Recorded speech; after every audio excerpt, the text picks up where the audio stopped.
চালের দাম 25 ভাগ বেড়ে যাওয়ায় এক ব্যক্তি চালের ব্যবহার এমনভাবে কমালো যেন তার সাংসারিক ব্যয় অপরিবর্তিত থাকে। তিনি চালের ব্যবহার শতকরা কত কমালেন?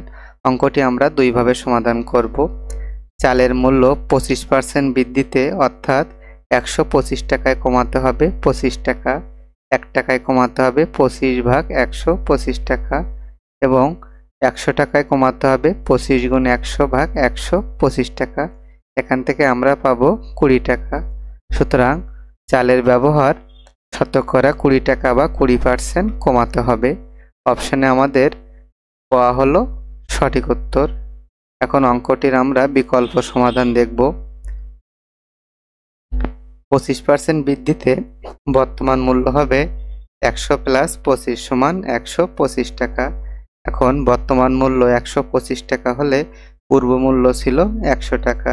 বর্তমান মূল্য 1 টাকা হলে পূর্ব মূল্য 100/125 টাকা এবং বর্তমান মূল্য 100 টাকা হলে পূর্ব মূল্য ছিল 100 × 100/125।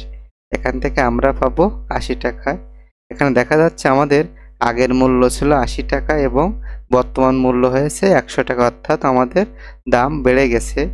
এখন শতকরা ব্যয় কমাতে হবে 100 - 80 = 20 টাকা। অপশনে আমাদের ক হলো সঠিক উত্তর।